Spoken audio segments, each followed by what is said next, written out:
Hi, my name is Jim Vahrenkamp. I'm the head track and field coach here at the University of North Dakota. And if you didn't have the opportunity to hear me speak this last weekend in Vermilion, I thought I'd put together just a quick video, probably cover everything exactly like I did this last weekend. So the benefit that you will have is that we will actually jump into presentation that I was unable to share this last weekend. So the topic of our discussion is on speed power development and really how do I help people get faster. Number one, first and foremost, speed's a skill. Okay, so I always compare it to playing a musical instrument, riding a bike. Those are all motor patterns. Those are something that you learn that stays with you for the rest of your life. In that way, we really want to be able to teach and continue to teach. It's not like an energy system sort of scenario. It's something that, like, if you've got it, okay, you're going to keep it. And that's one of the things that you notice, that the fastest kid on your teams typically was also the fastest kid going all the way back in history. They were fast when they were young, and they were fast when they were older. So that skill, whether it is based in some sort of genetic coding, is something that we can always develop and improve. So looking at the facts, 100-meter dash made up of 10-meter zones, okay? Top people can max out those zones somewhere at about 60 to 70 meters, depending upon the race modeling. And so they spend the first period of the race accelerating. They spend about 30 meters in max velocity, where they hit what is their fastest velocity during the entire race. And then from that point on, about 65, 70 meters, what we see are the degradation of those speed qualities. And research on all different types of populations holds that to be true, whether it's for elite level athletes or whether it is for, sixth, seventh, eighth graders, or the high school or the collegiate athlete. There's really no one who has a speed curve that goes up and just keeps going up. Everybody comes up, hits max velocity, and slows down. And really what research shows is that the people that slow down the least are the people who eventually win races and are perceived to be the fastest, regardless of not regardless, if we hold their max velocity skills equal. So we'll talk about that a little bit more later on in the talk. And that's just an introduction to get into this piece right here. Sprinting's really got three main components. We always look at stride length, we always look at stride frequency, and we always look at posture. I think stride length is the one thing that typically gets emphasized the most, particularly because of the influence of the strength and conditioning community. A lot of times, I certainly myself as a younger coach thought that was the thing that I knew how to improve. And I thought weight room is how I improve stride length. I thought we'll get our kids to squat more, which means that it will improve their stride length. If their stride length is improving, they will get faster. Conversely, what we find is that stride length is, with some exceptions, fairly similar in populations. Where I see the biggest difference with elite level athletes is in stride frequency. And one of the things that really surprised me in a continuing ed class that I was taking one time, they discussed the difference between Usain Bolt's world record junior 100-meter dash and his 9.58 world record 100-meter dash as a senior. And the largest difference, when they did a biomechanical analysis, was that his stride frequency was far superior as he got older. And so that, for me, for the first time, I think in my life, I started to really question what I knew.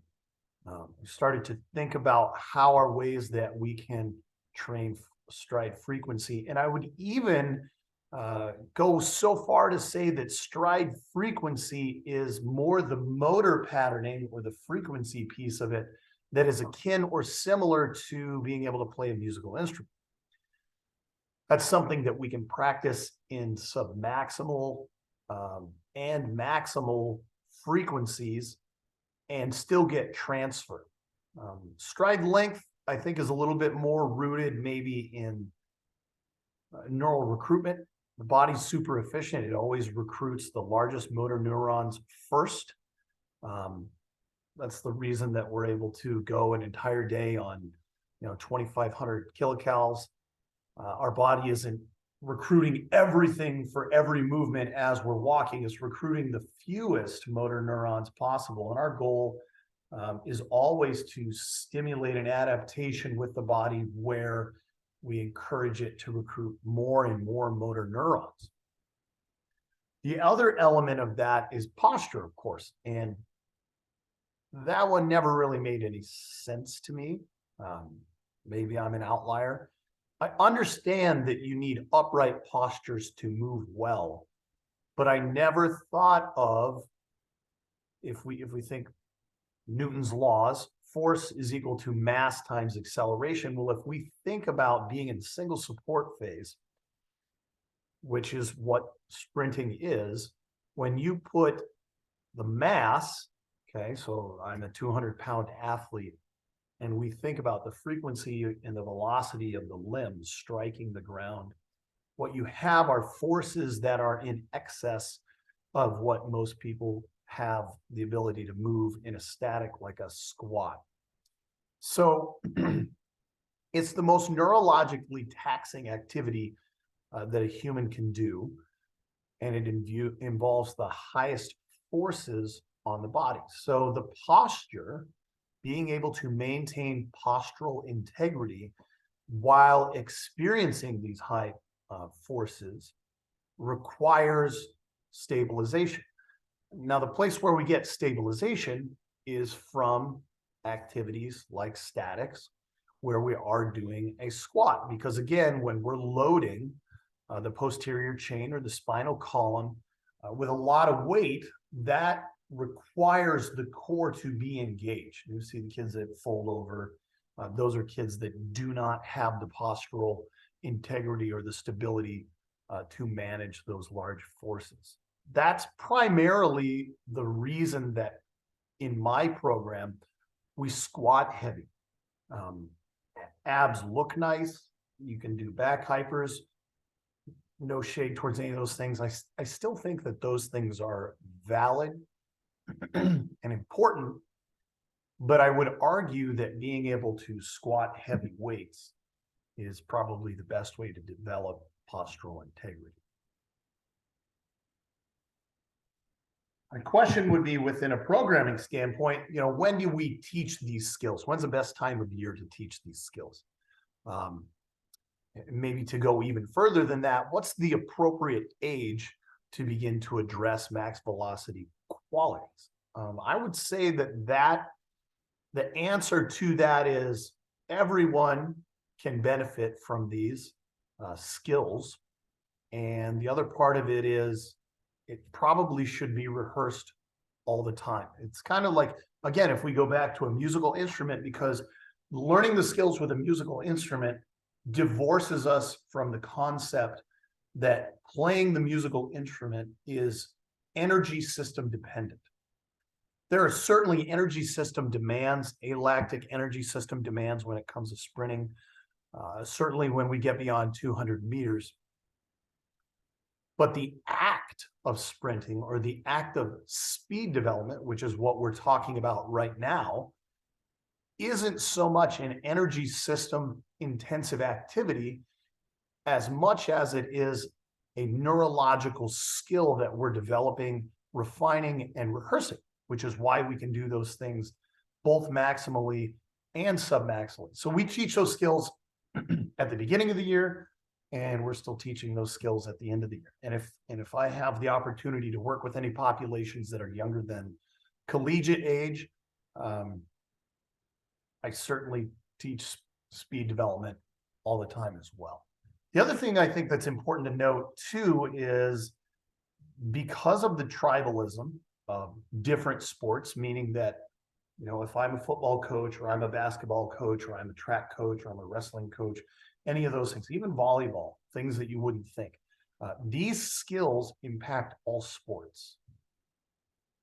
So every coach should want their athletes to develop those skills regardless of discipline. And I think that's really important for everybody to understand, is that being faster, okay, maximal qualities impact submaximal expression.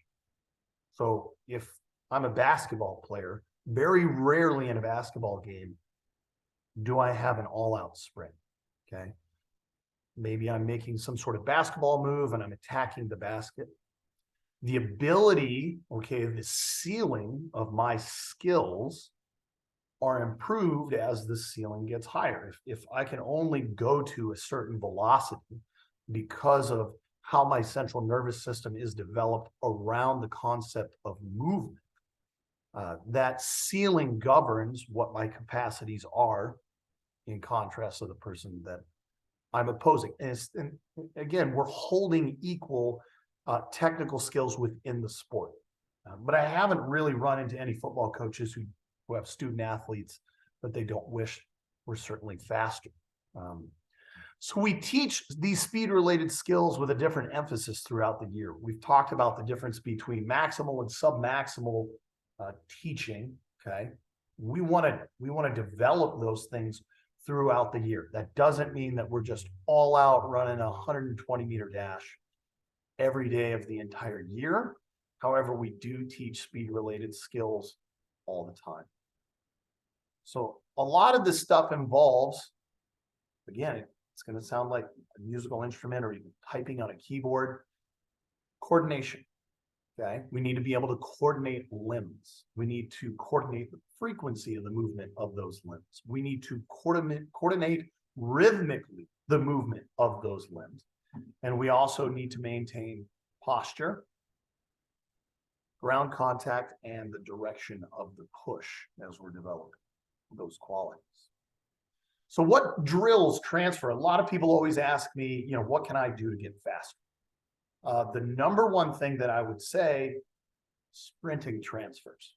Okay, so if we're talking about what can I do to get faster, you got to be able to accelerate.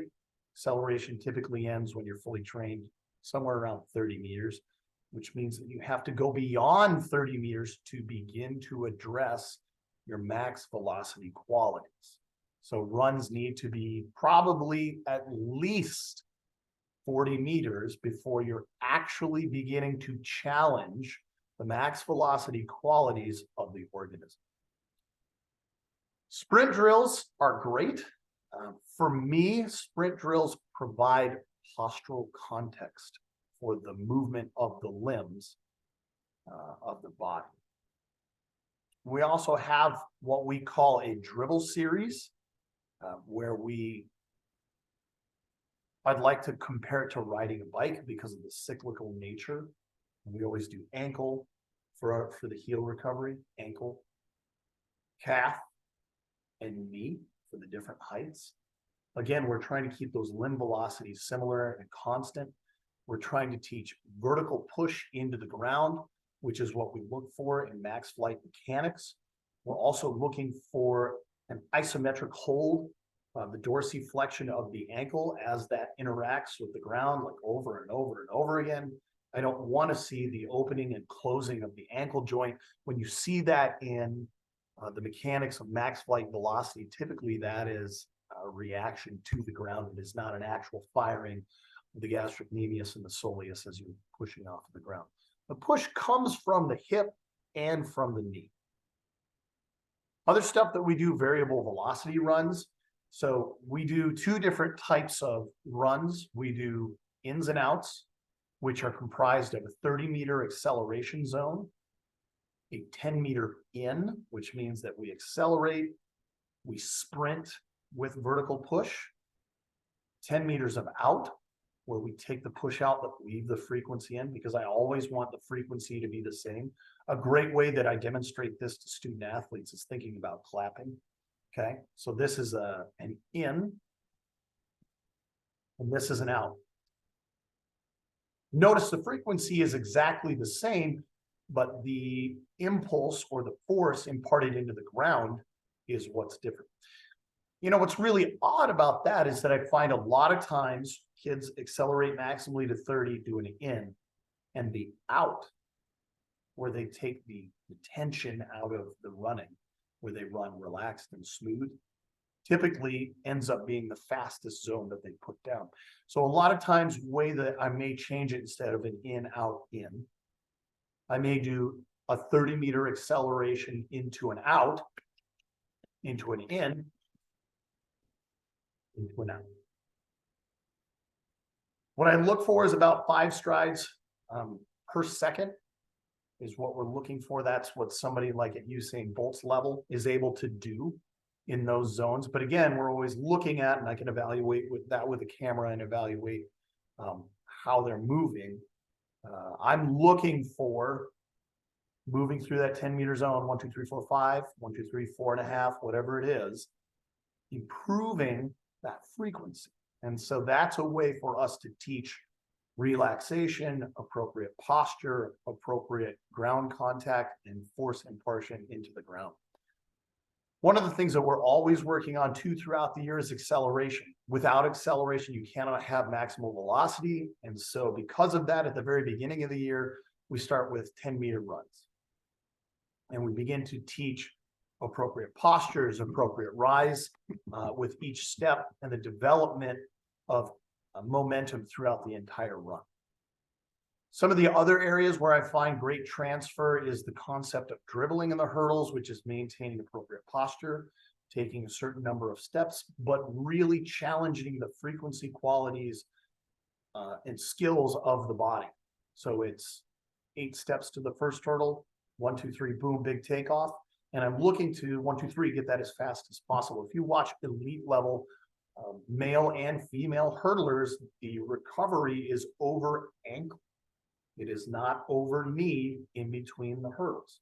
If I've appropriately developed momentum to the first hurdle, the place that I am imparting more and more and more momentum throughout the entire run is in the takeoff. So it is dribble, big takeoff, dribble, big takeoff. And so I'm adding energy into the system throughout the entire run in the takeoff.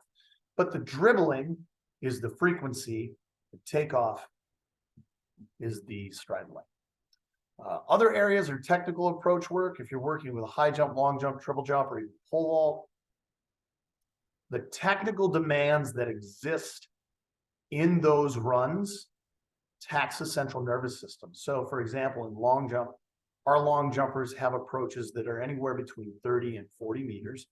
That should raise a flag in your head. Well, we know that they're getting close to maximal velocity at the end of those runs. And then we'll also have a technical demand where we're asking them to hit a takeoff, changing those frequencies. Again, it's a variable frequency run, accelerating, we're developing postures, and we're starting to give them context so that we can take what they learned from the long jump approach, moving over to hurdles, sprints, whatever else you're doing. And even within the runs, high jump, long jump, triple jump, they all are the same conceptually.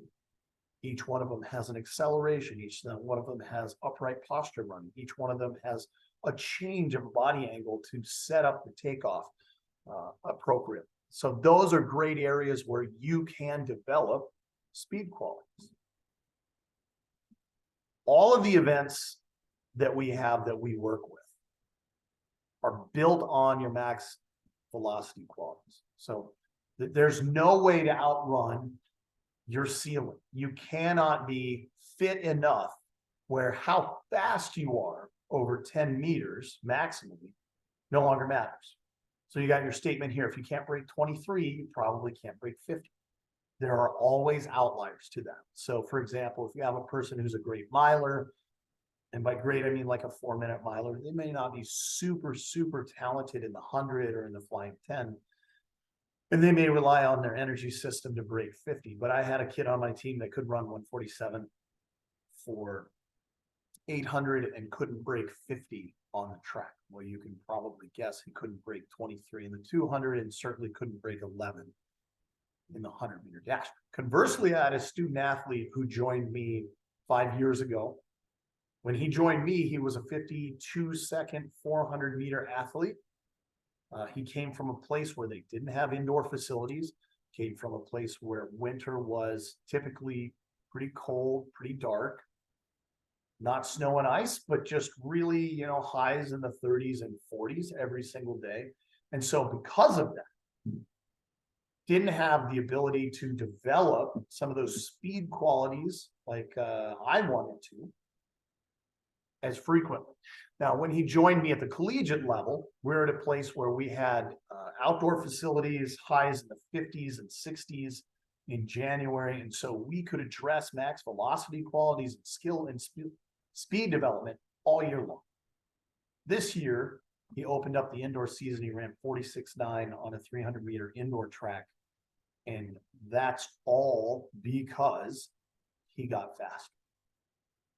I will say this, with student athletes that work with me early on, our emphasis is on skill and speed development.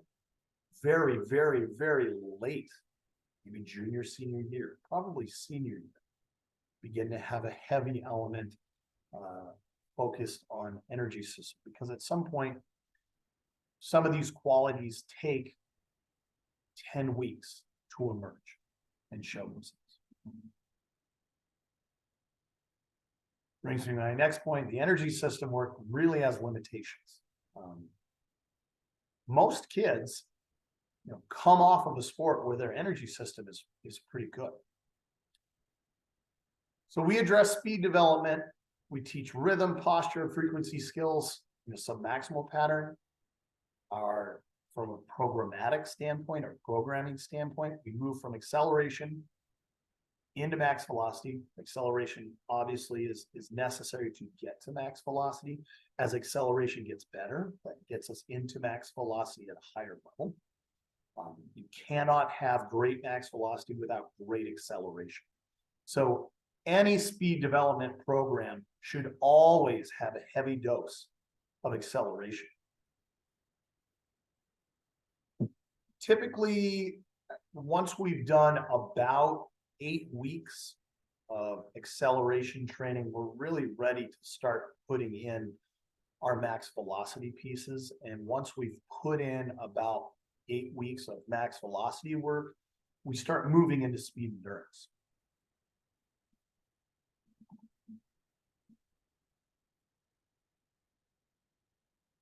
So talking about acceleration, as I've said before, we're moving anywhere from 0 to 30 meters. We start the year with 10-meter runs, then 20-meter runs, and then 30-meter runs, all in one workout. We may do a set of four runs at 10 meters, 4 runs at 20 meters, 4 runs at 30 meters. Our goal is to develop our displacement skills and accelerations in ways that we train this: standing starts, drop-in starts, 3-point starts, and 4-point starts from blocks. And depending upon what I'm trying to do from a contextual standpoint with student athletes, we may do all of those within a cycle. And our cycles are typically 2 weeks of training, 1 week of rest. We also do what our straight leg bounds or maybe scissor bounds look like this with the student athlete. That's what I do for my general prep. At the beginning of the year, I typically do 4 to 6 weeks of straight leg bounds. And at the very end, I think we do 16 straight leg bounds with 90 seconds of recovery. At the beginning of the year, we start with 9. So we will do 9 straight through with 90 seconds. And then each week we go 9 plus 3. And that plus is about 5 minutes of recovery. So we'll do 9 of them straight through, 5 minutes. We'll add 3 more with 90 seconds in between them. And then the next week we come back and we do 12 straight through with 90 seconds. The week after that, we'll go 12 plus 3, and so on all the way up to 15 straight through. Also, your standard triple jump continual bounds. We do those to develop speed and power for our 2-4 group. We're always doing standing long jump throughout the year as a way to develop our starting power. In the same way, overhead backward throws with a weighted shot put, where we're working on throwing the ball as far as we can. We're just continually developing those skills.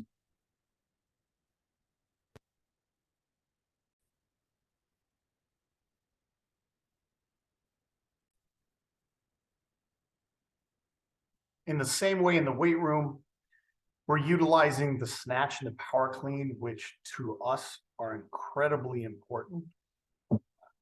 Bar speed is one of the things that I'm more interested in because of the force equals mass times acceleration equation.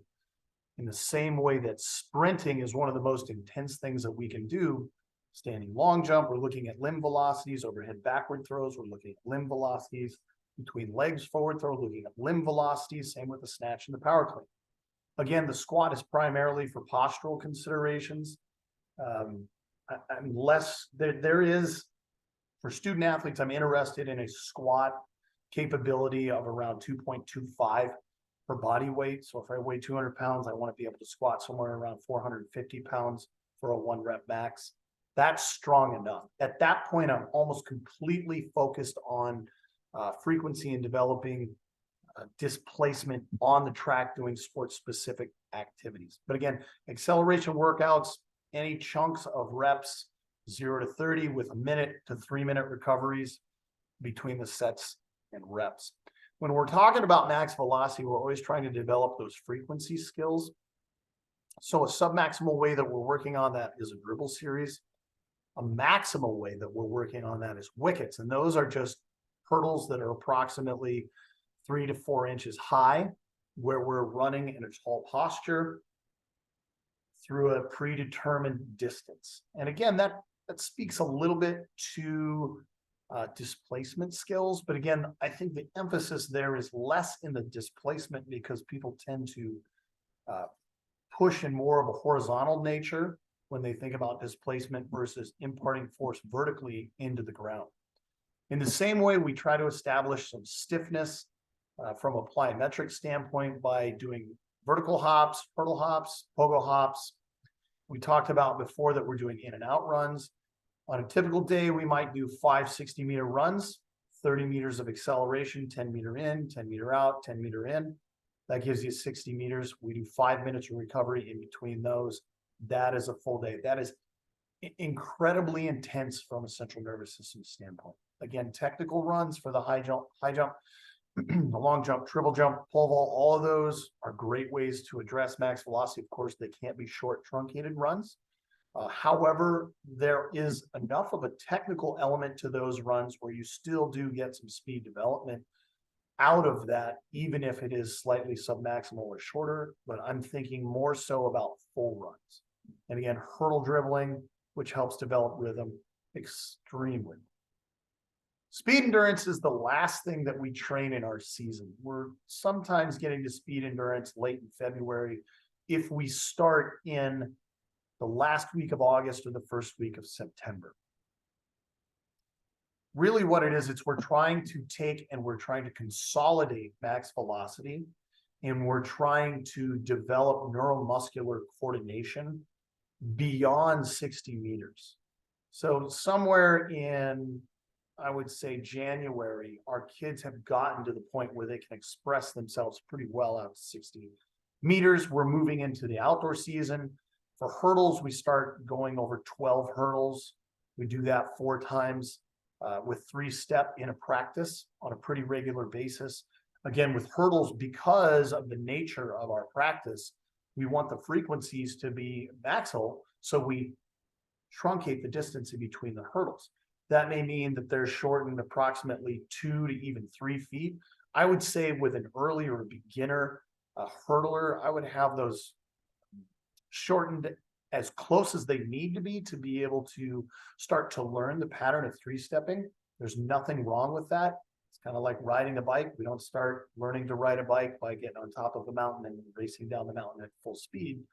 we do what we can do. So we bring in the distances both from the start and then the distances between each one of the hurdles all the way through. And we still practice 12 hurdles, developing that frequency. And as those skills get better and better and better and they get faster, we move those out. One of the people that I think about is Grant Holloway.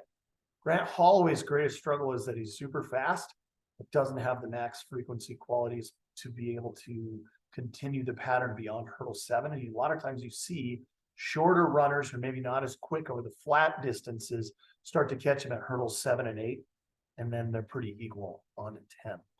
So with our student athletes, we're always working that pattern. In the hurdles, we're getting touchdown times for every single hurdle. So we're looking for times of about 1.0. And really, I don't move out the distances of the hurdles until we start hitting 1.0, 0.99, 0.98.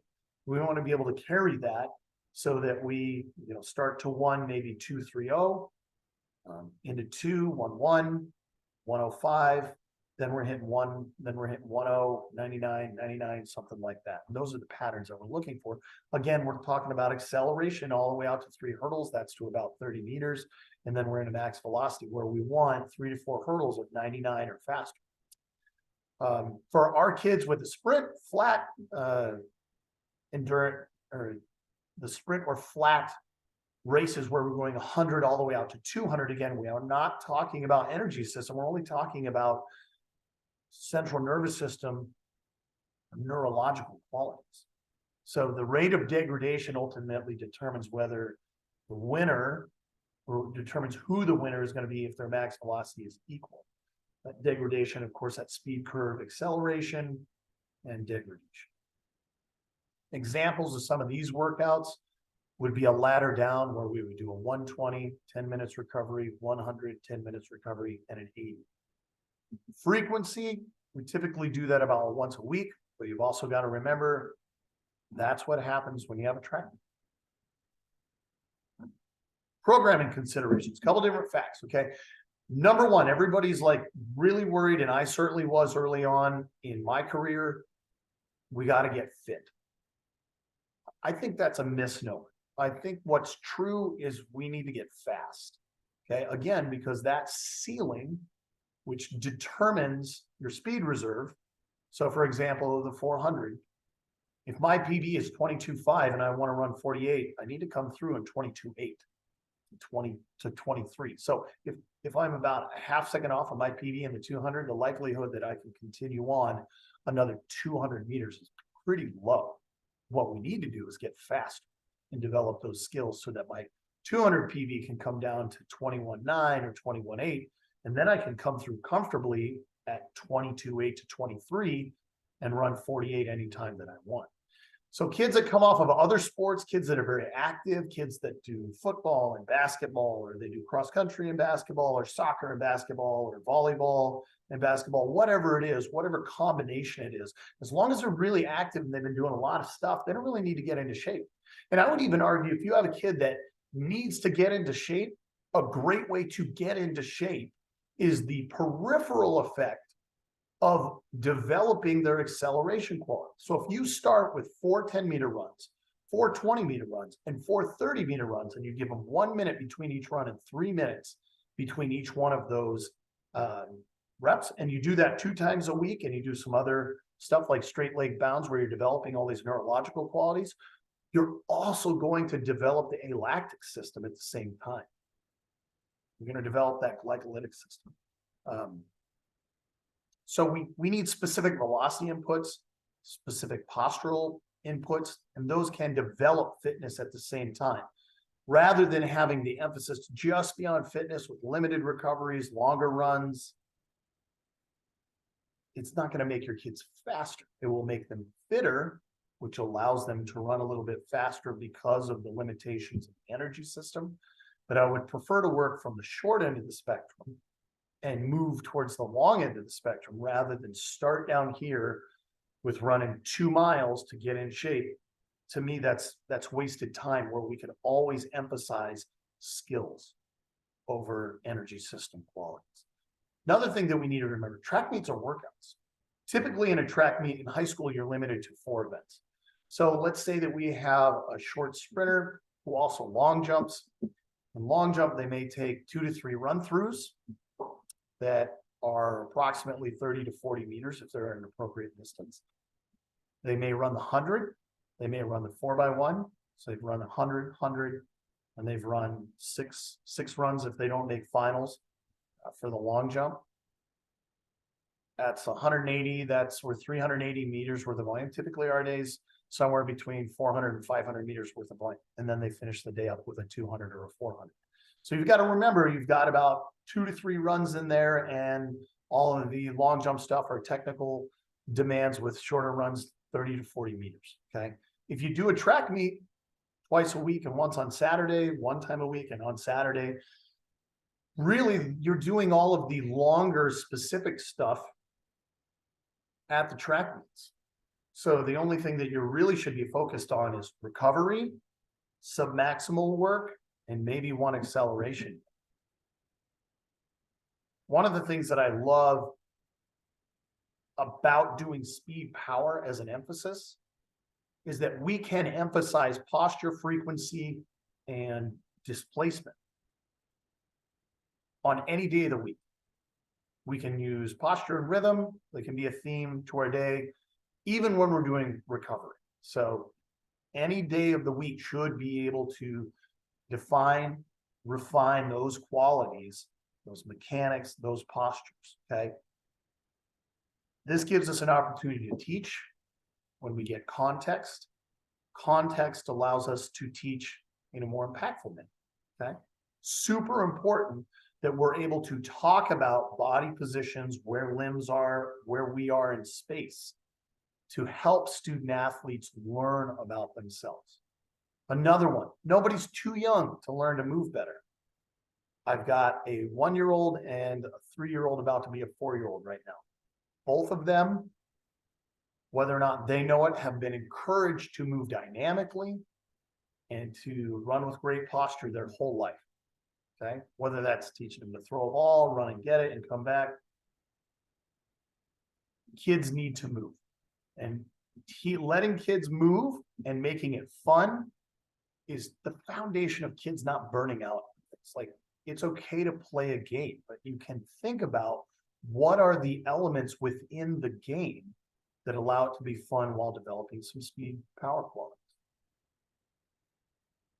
One of the other things that I talk about with coaches all the time is how to fix hamstring injuries. Hamstring injuries, quad injuries, hip flexor injuries. They're typically a byproduct of poor posture and poor motor patterns. Kids that run that have excessive back kick, instead of putting their foot into the ground, everything recovers and they come right back around. Kids that push flat, swings back, you get lots of back kick. The posture is forward leaning. That's putting kids in bad positions. Kids that move like that are ultimately going to get hurt at some point, especially if you improve their speed power qualities. You take them into the weight room thinking that you're going to squat really, really hard and you're going to bulletproof their muscles where they're going to be so strong that they won't get hurt. More than likely what you're going to do is exacerbate the problem. And when they get hurt because of their new speed power qualities that they're applying incorrectly, they're going to get hurt even worse, which means that the recovery time will be much longer. I would much rather spend time refining their motor patterns than I would in the weight. I would almost have the weight room come last rather than early. We don't need to lift to run. We need to run and then maybe do some lifting things at the very end. And I'm talking about junior, senior year. Kids, especially guys, change genetically because of puberty late on. Lifting before you've got an increase of testosterone in the system is bad as long as you're establishing great patterns. But if you're trying to do things from a maximal like power development standpoint, you just risk really creating a lot of issues for that kid down the line. Great programs produce people that move in uniform patterns. If you've ever seen a great program and seeing that they produce kids consistently, really, really well. Typically, those programs have people that are learning from coaches who have a foundation in physics and motor pattern, who understand how the body works. Super, super important. I think it's important to have talent that, you know, relies on truths rooted in both of those physics and mechanical and motor learning truths. Hopefully what you take away from this talk, this short presentation, is much less about thinking about what you need to add to your program and thinking about what do I need to take out that doesn't have value. I like to collect things. I like knowledge. I like learning. And I struggle with divorcing myself from what I've done in the past because it feels like there's no promise of success. What we know, we tend to hold on to. Now at this point, I've always been addicted to work. I went to a small school in South Dakota, and we had a coach who just had us go out and run 2 miles to begin the season. And we did a lot of work, and I got fit, and I felt good about it. What we didn't do a whole lot of was speed development. Later on in my career, I got a different coach. We spent a lot of time on speed development. I got better, and I won a state championship. That felt equally good as being fit, was being fast.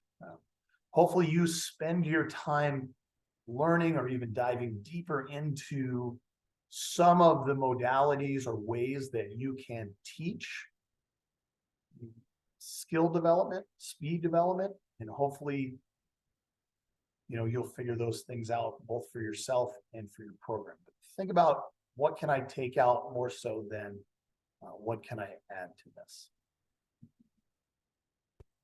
Again, my name is Jim Vahrenkamp. I work at the University of North Dakota. If you're interested in more information from me, if you would like me to put out another video that goes or dives deeper into similar topics, if you want to have a conversation with me, I'll put my email in the description and you can get a hold of me there. And we'll work through something. So good luck with developing skill for all of your student athletes.